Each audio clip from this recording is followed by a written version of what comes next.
ассалому алайкум шунавандагони гиромӣ, ба таваҷҷӯҳи шумо идомаи силсила гуфтори хонишҳои бадеӣ аз рӯи рамани сегонаи нависандаи халқии Тоҷикистон Ҷалол Икромӣ, духтари оташ, 12 дарвозаи Бухоро ва тахти вожгон. шунавандагони арҷманд, акнун ба қироати рамани сегонаи Ҷалол Икромӣ тахти вожгон оғоз менамоем. ҳоло гуфтори 19-ро аз рӯи ин раман мешнавед. ровӣ Ализода Абдурашид Хуҷамқул. қисми 13.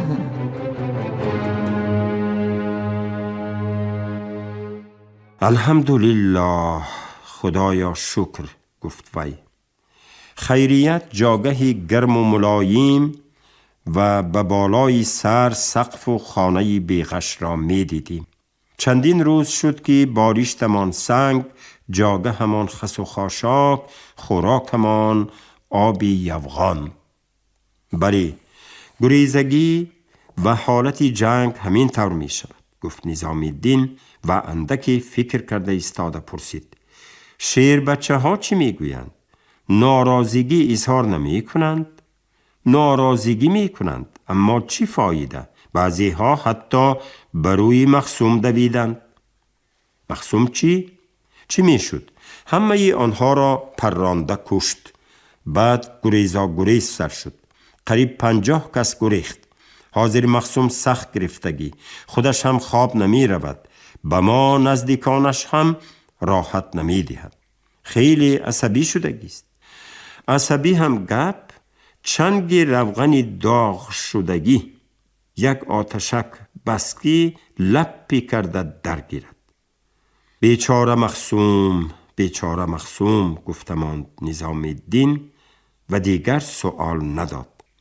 محمد یار که خیلی مانده شده بود، سرش را به باریشت ماندن همان به خوراک کشی سر کرد.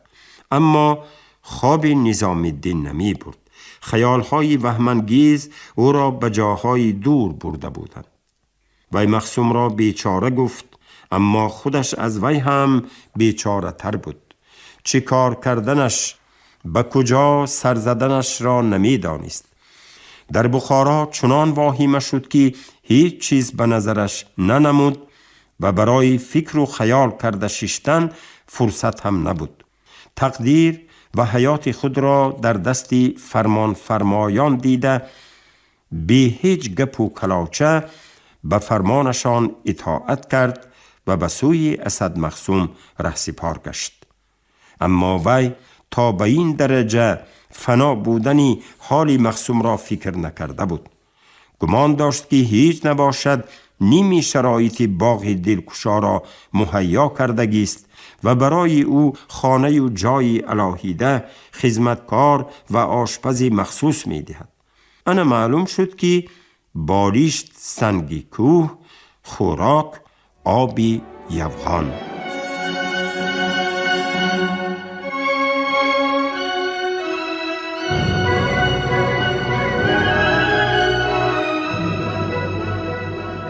نه، نظام الدین دیوانه نشده است که خودش را به آغوش بدبختی و عذاب و کلفت پرتاید.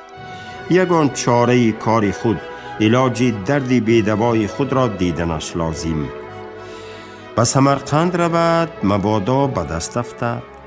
در سمرقند به کجا سر می زند و چطور زندگی می کند؟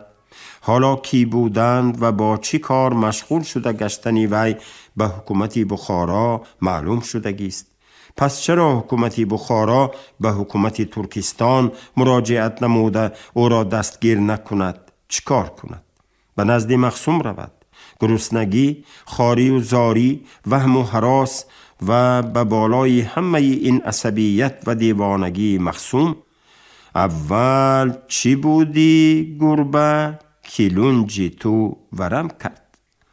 نه، وی هرگز به نزد مخصوم نمی رود. نامعلوم به سمرقند گذشته به یگان قشلاقش رفتن لازم، به یگان قشلاقی دور دست.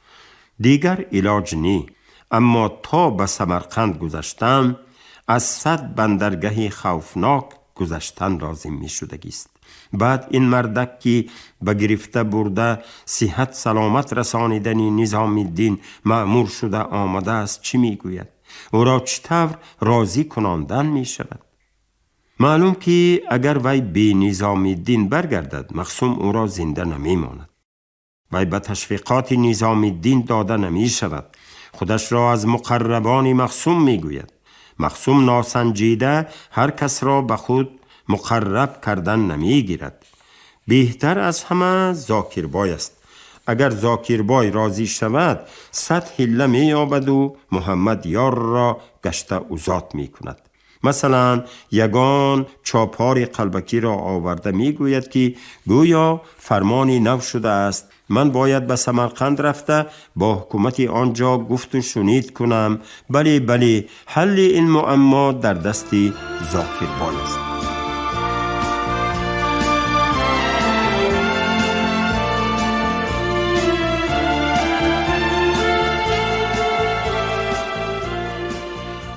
روز دیگر وقتی ناشتا نظام الدین به زاکربای رو آورد. امروز هم به ریواج کنی یعنی به قول شما چوکری کنی می روید؟ احتمال اگر دیگر کاری نبراید البته می روم که به شما و به جناب مخصوم کمتر چوکری کنده بیارم. اگر بی ملال باشد من هم با شما روم. بی ملال. زاکربای پسرش و آدم مخصوم را به قشلاق دیگر راهی کرد که جو و گندم گرفته بیارند. خودش همراه نظام الدین به طرف کوه روان شد. این قشلاق کلان که به مضافات غزار تعلق داشت در دامنه طرف شمالی کوههای بایسون جای گرفته بود و یکی از دهه‌های آباد و خوشمنظر به شمار می رفت. قشلاق که بی واسطه در زیر دیوارهای کوه می ایستاد آن را در دامن کوه گفتن جایز نبود، زیرا که دامن کوه پس از قشلاق خیلی در پستی بوده. قشلاق در خود کوه بود. حولی های این قشلاق به کتف همدیگر سوار شده بالا می رفتند و از دو طرف آن دو جوی کلان آب که از چشمسارها تشکیل شده بودند به پایان شاریده می رفتند. قشلاق چندان سیر درخت نباشد هم چندین چنارهای عظیم داشت. مسجدی بلند و صحنی وسیع سنگی آن از دور نموده می ایستاد. در پایان صحن مسجد هم چشمه و در کنار آن درختی چنار رویده بود. نظام الدین با مشایعت زاکربای از نزد مسجد گذشته به موسفیدانی که در دمگه مسجد بر روی غوله‌های چوب‌ها می نشستند سلام داد و تعجب کرد که آنها وی را دیده از جا بر نخواستند. نظام الدین و زاکربای از کوچه‌های بین خانه‌ها و باغچه‌ها گذشته به سنگلاخ دیواره کوه رسیدند. در تابش آفتاب خرم اولی پگاه سنگها مثل آینه شعله پاشی می کردند. نظام الدین به آغوش خرسنگهای کلان و سنگزاری بیدال و درخت بری واجکنی نآمده بود. مقصد وی زاکربای را به جای خلوت کشیده درد دل کردن بود. همین که از قشلاق 300 متر بالاتر برآمدند نظام الدین مانده شوی را بهانه کرده بر روی تخت سنگ همواری نشست و به پایان و گرد و اطراف با دقت نظر کرده سنجید که در آن قریبی کسی هست یا نی. پاده قشلاق کیها به بالا و پس دیواری یکمی کوه برآمده رفته و مردم قشلاق هم در پی کار و زندگی خود آواره بودند. نظام الدین زاکربای را از پهلوی خود شناند و پس از دقیقه سکوت گفت: کوهستان مثل دختری پریچهره بیباک است. با وی 2-3 روزه عشق بازی کردن خوب است، ولی همواره زندگانی کردن مشکل. ناز و ادای بسیار دارد که من بر این آدم یارایی برداشتن آن را ندارد. بله، گفت زاکربای، در کوهستان زندگی کردن آسان نیست. بردباری و مردی لازم است. بنابراین گفت نظام الدین دقت هم صحبتش را جلب کرده، من در اندیشه هستم که به کوهستان سنگقلعه برآمده چی کار می کرده باشم، چطور زندگی می کرده باشم. کمتر مشکل می شود البته، گفتمان زاکربای، لیکن در آنجا یک عمر نمی استید کو. مشکل می شود، تکرار کرد نظام الدین، اما جسمی ناتوانی من به مشکلی تاب آورده نمی تواند. من نابود می شوم. خدا نگه دارد، نخواد که. بله گفت سخن زاکربای را بریده نظام الدین، من نابود می شوم. دیده و دانسته سر خود را به دهان اژدها واگذاشتن از روی عقل و دیانت نیست. این گپتان درست، گفت زاکربای. آدمی عاقل خودش را به آتش نمی پرتاید، لیکن سنگقلعه هم به آن درجه دهشتناک نی. ما کمینه هستیم. رزق و روزی را خدا رسانده ایستاده است. برای مخصوم و عائله‌اش یک دو خانه و ایوان هست که شما را جایگیر می کند و نصیب باشد روزش که رسید با غلبه باز به پایان می فرایید. نه زاکربای، گفت نظام الدین، من به سنگقلعه نمی روم. زاکربای حیران شدگی بر این بروی نظام الدین نگاه کرد. به سنگقلعه نمی روید؟ چی؟ از راهتان بر می گردید؟ به بخارا می روید؟ نه، به بخارا هم نمی روم. به سمرقند رفتنی هستم. به مخصوم چی می گویید؟ هیچ. یگان چیز فکر می کنیم. البته بیاری و دستگیری شما من کاری کرده نمی توانم. برای همین مصلحت شده شما را اینجا آوردم. اکنون دست من و دامان شما، هرچی خواهید از آن شما. مرحمت گویید چند تا طلای 5 سومه دهم. استید، گفت دستی به سویش دراز شده نظام الدین را پس تیله داده ایستاده زاکربای. گپ به بالای طلانی. این عجیب می شود کو از بخارا از طرف کلانهای شما به ما خبر شده بود که در قرشی شما را پیشواز گرفته به خدمت مخصوم رسانی. این را ما به مخصوم گفتیم. مخصوم آدمی خود را فرستاد. اکنون چه خیل می شود که ما شما را به سنگقلعه نبرآورده به سمرقند گذرانیم؟ مخصوم آدم فرستاده کبیر و صغیر ما را از دم تیغ می گذراند. اگر با اندیشه کار کنیم هیچ بلا کرده نمی تواند. بعد از سنگقلعه فراوردن آدم و یراق آسان نی. خیر، چه خیل اندیشه. من فکر کردم که شما یگان چاپاری دروغی می سازید. و همین بیگاه اسب دوانده آمده می گوید که از طرف کلانها سپارش شد نظام الدین افندی باید به سمرقند گذرد و به من یک مکتوبی ساخته را می دهد. من گویا مجبور می شوم و به مخصوم عذرنامه‌ای نوشته با آدمش می فرستیم و خودم با هدایت شما به سمرقند می روم. این حله ما را مخصوم فهمیده ماند چی؟ نمی فهمد. اگر شما آدمانی با اعتماد داشته باشید به سمرقند رفته گشتن شما را خبر دهند چی؟ من در سمرقند روی راست نمی گردم. پنهان می شوم. زاکربای گپ نزد و به اندیشه فرو رفت.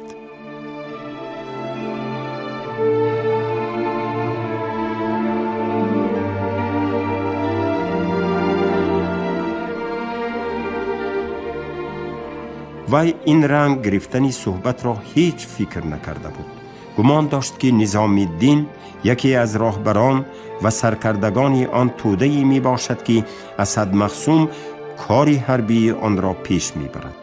مرکزی در بخارا بوده این توده به نظام الدین اعتماد و باوری کلان دارد. بیدرک نیست که برای گریزانیدن و سلامت به مخصوم رسانیدن آن همه چاره ها را دیده و اندیشیدند. اکنون همین آدم گریخته به سمرقند رفتن و کاری همین توده خود را فروختن می خواهد. عجیب. اگر نظام الدین افندیش همین باشد، مرام و مقصد اینها چی می شود؟ دروغ، همه‌اش دروغ. زاکربای بیدرک جدیدها را بد نمی بیند. اینها ثبات ندارند. گپ‌هایشان همه باد و لاف، همه دروغ. چی گفتی؟ آواز نظام الدین او را به هوش آورد. من حیران، گفت زاکربای چی گفتنش را ندانسته. حیران نشوید و مید انا این 5 طلا را گیرید. همین که از حدود گذشته به جای امن و آسوده رسیدیم، باز 2 برابری همین طلا می گیرید. زاکربای اول طلا را رد کرد، ولی بعد برقی دانه های 5 سومه نیکلای چشمانش را خیره کردند و او بی اختیار دست دراز کرده پول را گرفت و به کیسه انداخت. من نمیدانم چی کار کنم، گفت زاکربای خیلی ملایم شده. سخن شما را رد کردن نشود، شما را به نزد مخصوم گسیل کردن هم نشود، یا که همان نقشه شما را کنیم. از خودی همین جا به خانه عارف قصاب روم و گویم که نامعلوم کرده از قشلاق براید و بیگاهی به نزد محمد یار آمده شما گفتگی برین کند. عارف قصابتان دلپور می شدگی می؟ وی آدمی خودم و خیلی ایار هم هست. نباشد بسیار نغز گپ همین. آدمی مخصوم را به بالا می فرستیم و خودمان به طرف سمرقند و سلام. خیر میلش، گفته شما شود.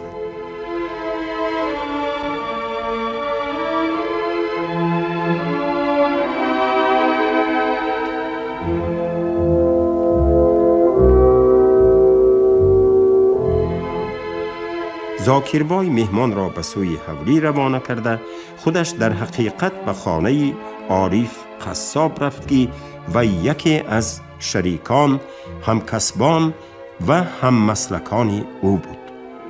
زاکربای و عارف قصاب را هیچ کس دزد، راهزن و باسمچی نمی گفت. عموما آنها را چون آدمانی به آبرو و با نفوذ قشلاق می شناختند.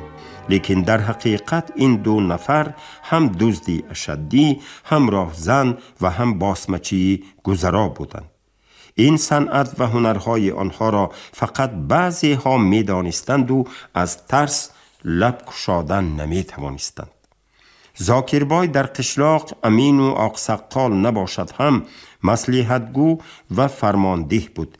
یگان توی، یگان مراسم بی رخصت و مصلحتی وی برپا نمی شد. حتی برای رفتن به شهرهای دور، سمرقند، قرشی، بخارا آمده از وی رخصت می پرسیدند. اگر وی مصلحت و رخصت دهد، سفر به خوبی انجام می یافت. و اگر او گوید که نرم و آن شخص بر قصد رود، بسا می شد که به خطر وامی خورد و حتی زنده برنگشتنش ممکن بود. عارف قصاب باشد به همه با فایده پول قرض می داد. سودخوری و حرامخوری می کرد. از حساب مال دزدی رمه‌های گوسفندان وی روز تا روز زیاد می شدند و دکان‌های گوشت فروشی وی در شهرهای کتاب، شهر سبز، غزار و بایسون از گوشت و گاو و گوسفند پرتر می شدند. برای وی آدم کشی و گوسفند سر زدن فرق نداشت. این هر دو هم پسرهای بزبله فرمان بردار داشتند و آن پسرها در زیر دست خود دزد بچه های چابوک و هوشیار داشتند. همه این جوانها با کارت، با تپانچه و ملتیق مسلح بوده شکل یک دسته مخفی راهزنان را گرفته بودند. اینک زاکربای و عارف قصاب در مهمانخانه زانو به زانو مانده می نشستند. 2 پسر زاکربای، یک پسر عارف قصاب و این چونین محمد یار که برای بردن نظام الدین از بالا فرامده بود، در پایانتر خانه به مصلحت کلانها گوش داده می نشستند. طلای 5 سومه و البته سنگهای قیمت بهای بسیاری دارد. این خیل لقمه‌ای به ضربه و قیمت بها را خدا اولین بار به ما نصیب می کند. راست راست می گفت عارف قصاب، این خیلزادها از حولی غمشان را خورده می برایند. نباشد گپ همین، شبانه من خودم مهمان را به جای گفتگیمان می برم، ملا عارف و شما بچه ها از قفا می آیید.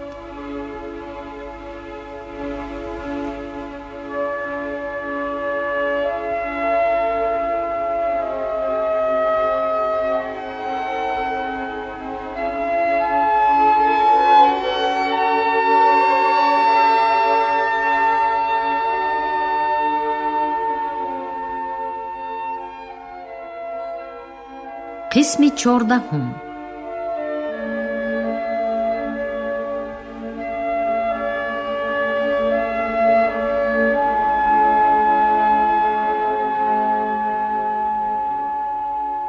اسد مخصوم در بخارا شکست خورده به طرف غزدوان گریخت و از آنجا به سرحد سمرقند رفت. در راه همه را فریب می داد، به همه، خواه به دسته اسکران سرخ، خواه به میلیسیانرها می گفت که برای مشق حربی می رود. یک دو گروه میده اسکران سرخ که از گریختن او با خبر بودند پیش راهش را داشته به جنگ سر کردند، لیکن اسد با آنها نیز دست به گریبان شده با حیله و تزویر قفا گشت و اسکرها را چپ غلط داده خلاص شد و به جایی بی خطری رسید. آنجا دشتی هموار نبوده، بلندی و پستی و تیپزار بود. اسد به اسکرانش استراحت داد و خودش با عاقلف و اسمت جان به مصلحت نشست. پس از مصلحت به همین قرار آمدند که عاقلف به سمرقند رود، به حکومتداران ترکستان شورایی تسلیم شود و با آنها گفت و شنید کرده امکانیتی به دست آورد که دسته اسد مخصوم را قبول کنند، یراقشان را نگیرند، بلکه به مدافعه یگان سرحد گذارند. اسد در آنجا کم کم قوه جمع کرده باز به بخارا هجوم خواهد کرد.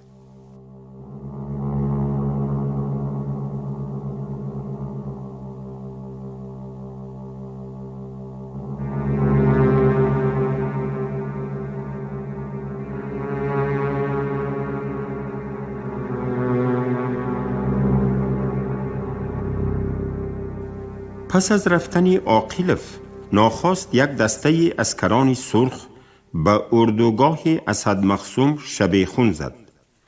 اسد مخصوم جنگ نکرده عقیب گشت و خود را به طرف بایسون گرفت، لیکن اسکرها او را تعقیب کردند. اسد مخصوم آتشین شده به جنگ در آمد. 2-3 بار دسته های میده اسکران سرخ را تارمار کرد. 3-4 پولیمیات، چندین قطی تیر و ملتق بسیار غنیمت گرفت. از این غلبه ها روح بلند شده قرار داد که دیگر از سرحد نمی گذرد و در اطراف کوه بایسون زده می گردد. در اینجا به دست وی 2-3 دسته باسمچیانی آن طرف همراه شدند. اسد مخصوم به بخارا با راهبران معنوی خودش مناسبت پیدا کرد و آنها نیز او را وادار کردند که در گرد بایسون تاخت و تاز کرده گردد تا ممکن است خودش را پنهان کند و منتظر شود که در همین قریبی ها زد و خورد بزرگ سر می شود و انور پاشا آمده همه مجتهدان را متحد می سازد و به هجوم کلان می گذرد. اینک از آن روز این جانب اسد دسته خود را به چندین قسم های سیر حرکت و چقان تقسیم کرده در قشلاق‌های آن گرد و اطراف تاخته می گشت. با یاری زاکربای بر این شخصان سنگقلعه را یافت. در آنجا به خود مرکز ساخت، زن و مادر زنش را آورد، یراق، تیر و دارو و خوراکواری ذخیره نمود و در هر سری چندگاه به آنجا برآمده 1 هفته 10 روز استراحت می کرد. در این مدت در جنگ‌های میده خیلی آدم‌های وی تلف شدند. عصمت جان هم در جنگ تیر خورده چندگاه بیمار و زخمی خوابید و خوار و زار شده مرد. حالا اسد مخصوم از بین عسکران قطاری آدمان فداکار و مخلص را یافته به خودش معاون‌های نو تعیین کرده است. لیکن این معاون‌ها هیچگاه جای عاقلف عصمت جان و نعیم تلخ را گرفته نمی توانستند. این معاون‌ها از نبودن آدم به هر حال پشت و پناه گفته تعیین کرده شده بودند. اسد مخصوم به هیچ کس باوری ندارد. در ناباوری، شبهه و هراس زندگی می کرد، ولی دندان به دندان می ماند، مقصد خودش را به وجود آوردن می خواست.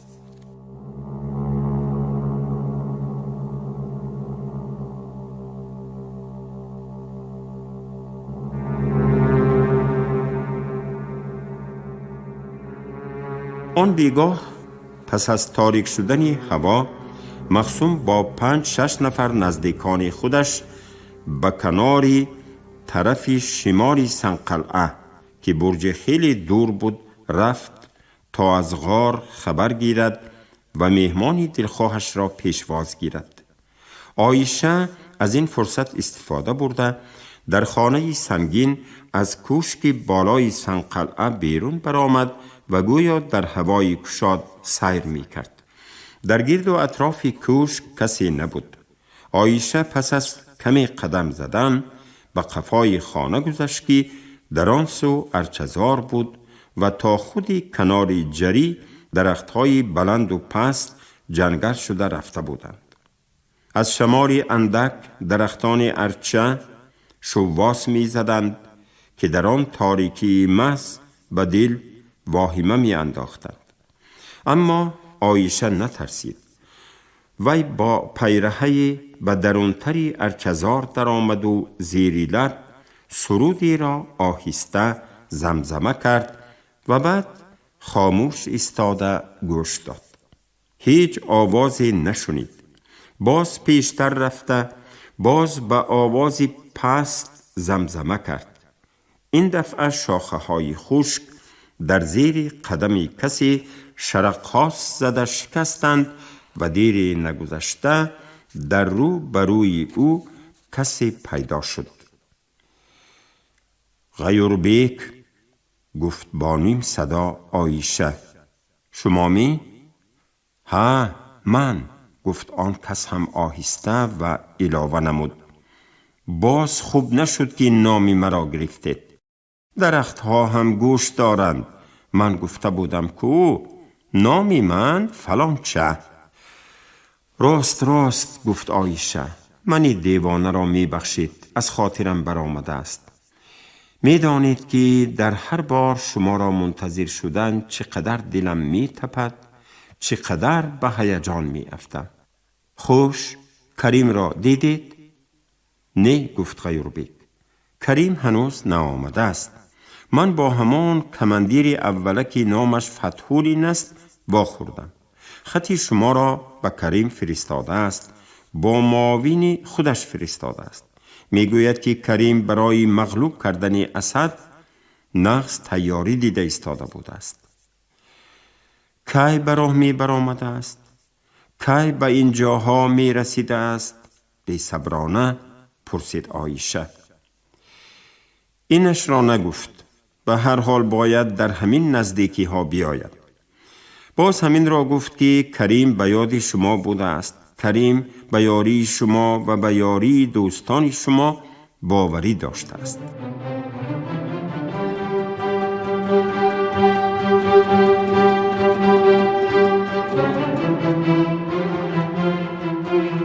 шунавандагони азиз, шумо гуфтори 19-ро аз рӯи рамани тахтивожгуни нависандаи халқии тоҷикистон Ҷалол Икромӣ дар қироати Ализода Абдурашид Хуҷамқул шунидед. коргардон Шералии Нағзалӣ, садобардор Карим Толибов. поёни гуфтор аз силсилаи хониши бадеӣ. шод бошед.